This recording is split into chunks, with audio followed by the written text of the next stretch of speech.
Why do we control? We're afraid of what will happen if we let go. Maybe we'll lose ourselves. Maybe we'll get hurt. Maybe we'll be disrespected if we don't try to control the outcome of our dating life. Another reason is we get attached to an outcome that we think is best for us, which closes us off to what might actually be better for us. So if we think it's best for us to make a decision after first or second date whether we're going to be attracted to somebody, and we try to control the outcome, and we don't just kind of open to the process and keep dating until we really know, we might close off an amazing relationship that could develop. Control is about fast forwarding to the future or rewinding to the past. This is the definition of where most of us live.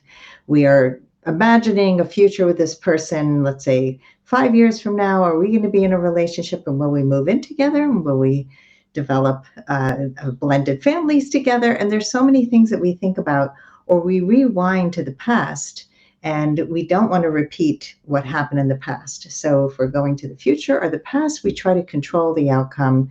But when we're present and feel calmer, we're more at peace. Another reason to let go of control is we're less guarded. We're more open to the people we date. And so you want to really be less guarded and more open and more receptive so that you're really showing up more authentically.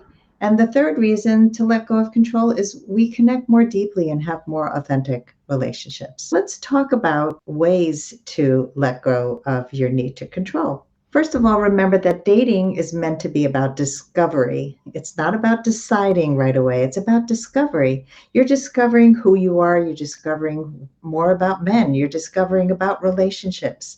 You're discovering about your unconscious biases and societal pressures that you've been listening to. And so when you really open to discovery, so much opens for you. Number two, we can't control other people. We can't control how they're going to respond. We can't control how they think. We can't control their past or what's going on in their heads. So we can only control our response to things and how we show up. Number three, amazing things can happen when we do let go. This is where the magic happens, where we might make a really good friend, or we might end up in a relationship with somebody who is so out of our type that we never would have considered them. So if we tried to control the outcome, we might have never discovered this amazingness. Number four, if you try to control not getting hurt, which is really what control is all about, you also control not letting love in. We can't have one without the other. So if you really want to experience love at its fullest, you have to take risks. You can't be sitting there always controlling and with your guards up. And number five, logical thinking can work against you. So when we're trying to control, we're all up in our heads and we're using our logical brains. Control keeps us safe, but it keeps us also stuck. There are three questions you can ask yourself when you feel that you are afraid to let go of control. The first is, what am I afraid will happen if I let go of trying to control? And really get honest with yourself. What are you afraid is going to happen?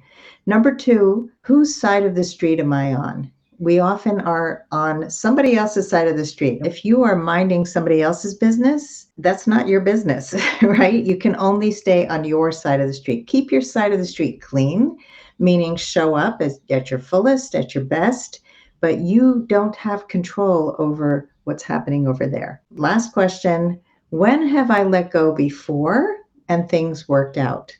So look back at a time when you did let go and nothing bad happened. Maybe something good happened. And we can build on these beautiful moments to see that we are safe when we let go of control. When have you let go before and things worked out? Let me know in the comments and let me know which part of this video resonated for you. Thanks for joining me, and I'll see you next time.